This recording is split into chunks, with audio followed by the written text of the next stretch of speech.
New year, new you, right? And after a year like we've just had, I think we'll all take anything new we can get. So let's kick off this year with some awesome new shoes. Today, we're supported by Zens by Isotoner, and I love the Zens line. It's built for moms on the go, just like me. Zens combines the versatility of a casual sneaker with the comfort and coziness of your favorite pair of slippers. Right now, I'm wearing the knit bootie in the evening sand color, and everywhere I go in these, someone asks me about them because they are super cute. They're also 50% lighter than traditional shoes, and they're built with this supportive memory foam technology. They are truly the best slip-on shoe. As an extra special gift for you, the listeners, my friends at Isotoner are giving you 35% off Zens and Isotoner for the next 2 weeks. Just head to isotoner.com and use the code BRILLIANT35.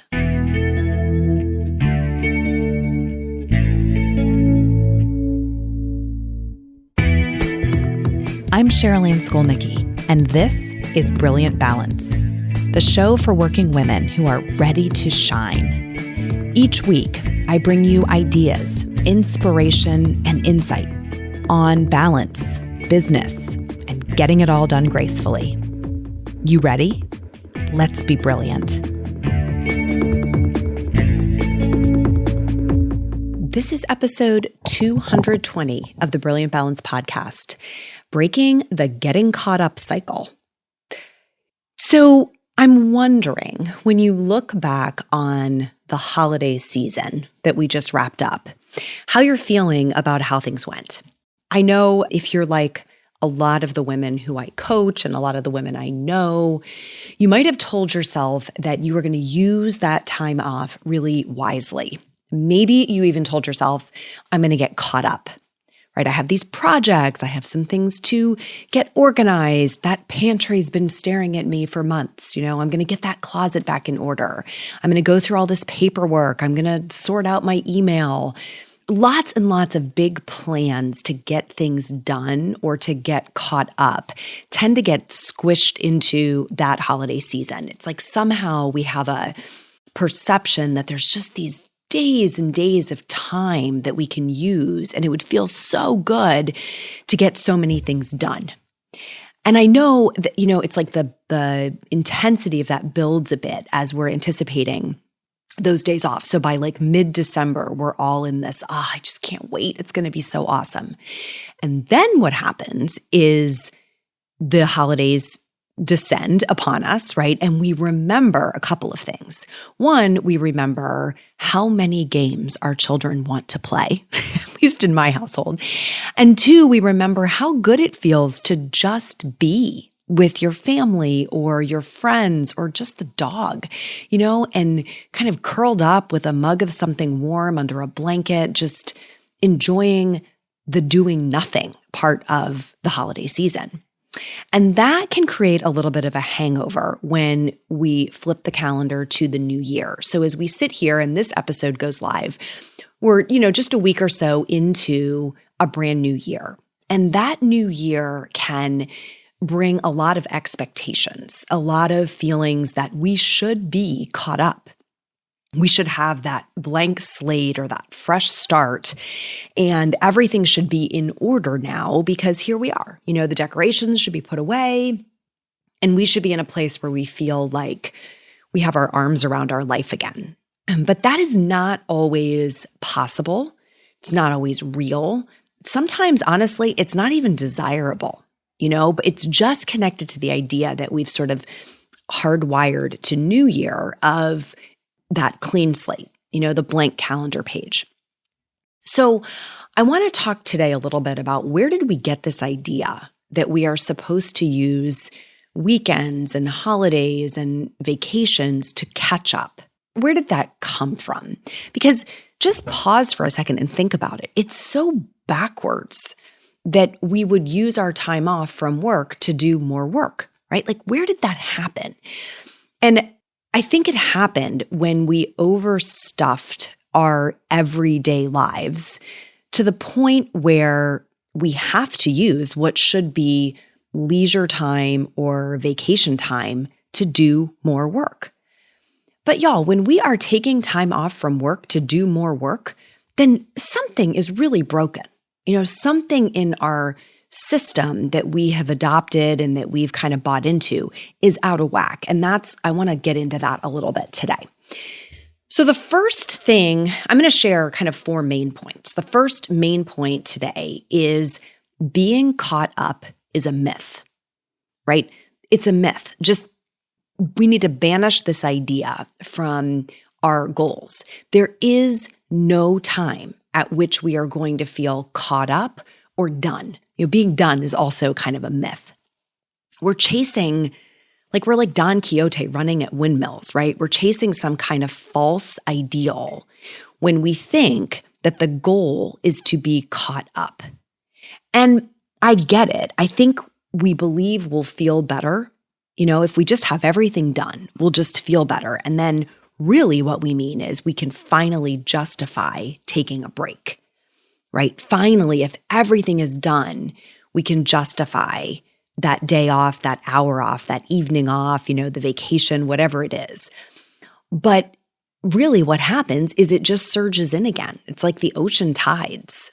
We no sooner get a clean slate, we get everything done, you blink and it's all back again, right? There's just more things to do. So if we don't learn how to use time off and to savor time off, to really enjoy our life in the midst of things being undone, then we're wasting a really precious gift. And I think this is a very important time of year to talk about that because so many of us are carrying guilt into the new year because we're not caught up. And so we think we're doing it wrong. Okay, so first point, being caught up is a myth. We're chasing something that is not real, especially not in modern times, in the digital era in which things just relentlessly can chase us down. We just can continuously have more added to our plate. Even when we're sleeping, more things can get added to our plate.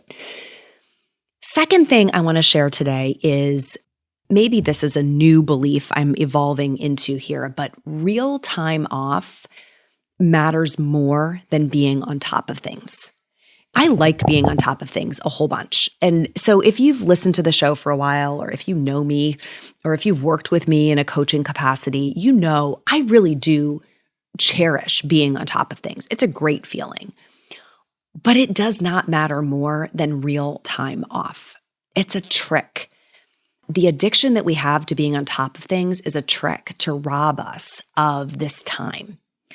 So take the time because the work is going to be there. And when I say work, I mean work you get paid to do and work you don't get paid to do, right? The laundry, the dishes, the cluttered pantry, the stack of paperwork to go through, the project, that work will be there, but the time will not. It will pass. Weekends, vacation days, holidays, these are not designed to be vessels to do the work that didn't fit into the work days. And I hope you're sitting there sort of hand to forehead thinking, how did I miss that? Because how many of us have turned them into that, have turned them into overflow capacity? A weekend is nothing more than days where less stuff comes into our inbox so that we can do the stuff we didn't get to. But that's not the design. Weekends and vacation days and holidays have their own purpose. They have their own purpose. Their purpose is to rejuvenate and restore us. They're to remind us of, the deliciousness of our relationships. They're to keep us connected to things that feed our souls, not to just bang out more work. Do you ever find yourself saying, I just need a minute to breathe? While the whole idea of meditation can sound totally intimidating, I've found that stepping away from the chaos of life, even just for a few minutes, is incredibly restorative. So if you're short on time, but could use a few moments of peace right about now, listen to my 5-minute meditation for working moms. It'll help you clear your head and come back to your day feeling centered and refreshed. Head over to brilliant-balance.com/breathe.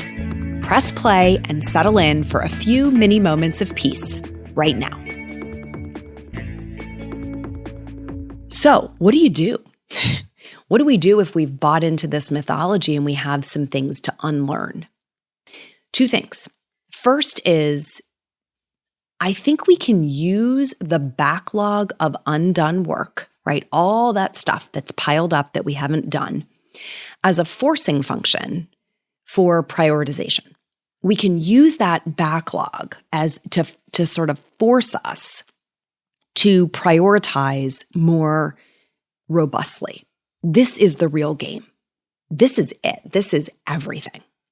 If we want that time off, if we want those weekends and we want evenings and we want holidays back, right? This is coming out in January. We're sitting here thinking like, okay, a lot of us are going to have a day off for Martin Luther King Day, or we're going to have President's Day off in February. But how many of us are planning something fun versus thinking, oh, thank goodness I have a 3-day weekend to get stuff done? So if you can use the backlog, the things that are not done within a work week, to force prioritization, this is a real game changer. It can give you clues about what to ignore, like as in don't do it at all. What are some things that you can just leave undone permanently? Like it's never going to happen, right? What are some things that you can simplify? In other words, you can do them more quickly. You can do them more imperfectly, maybe, right? They don't have to be as perfect. Maybe you learn to do them more efficiently. Maybe there's a system that can help do some routine tasks more simply.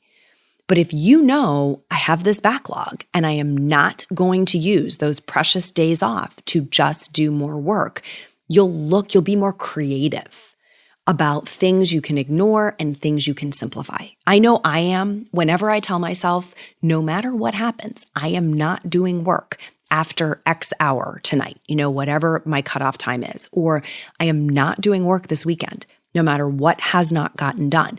Boy, I am better on Wednesday and Thursday and Friday at making choices about cutting a few corners or leaving something a little more unpolished or figuring out a way to do it more simply because I want that time.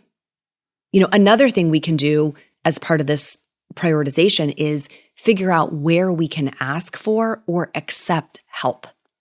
This is by far the hardest of all for most women listening, but it's clutch. Like when you can figure this out, where am I willing to ask for help? Where am I willing to take it when it's offered? Because our pride that we can do everything ourselves gets in our way here. And then we're lamenting the fact that we don't have any downtime.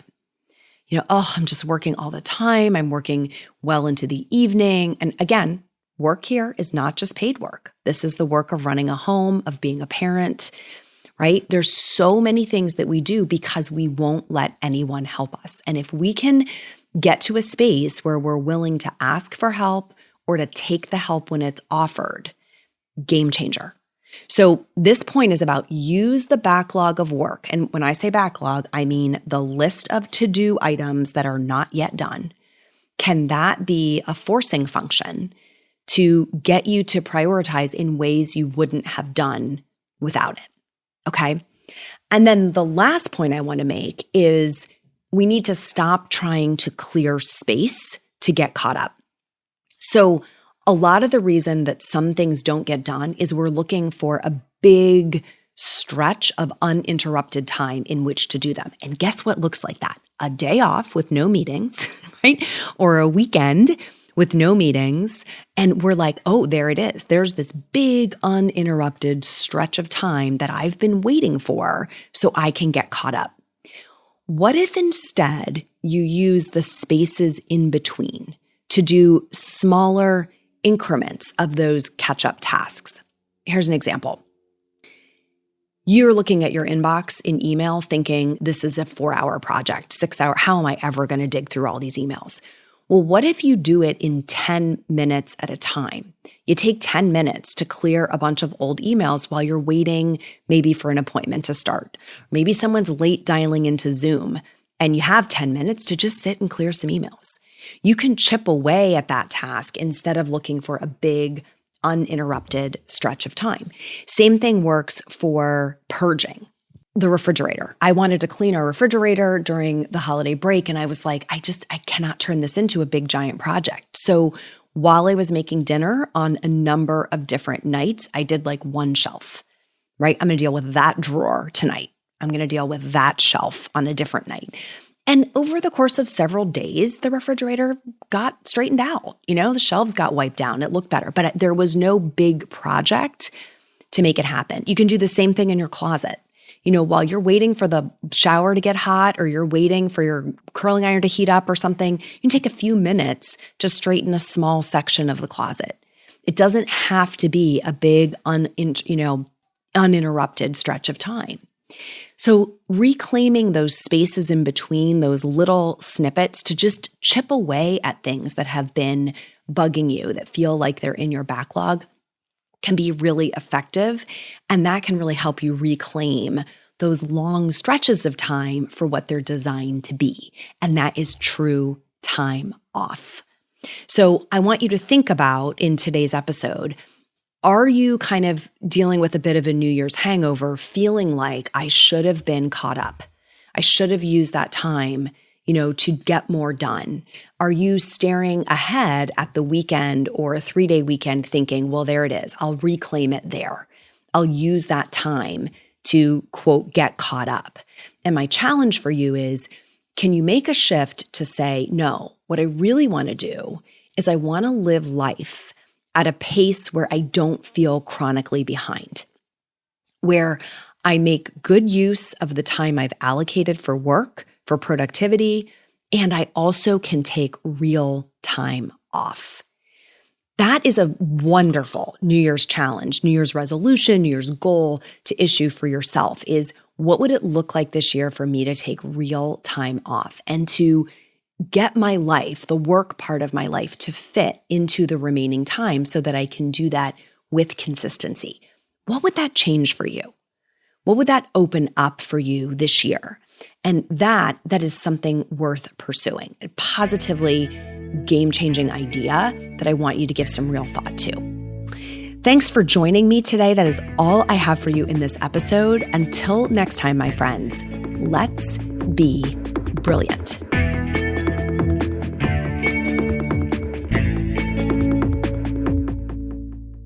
This is thepodcastfactory.com.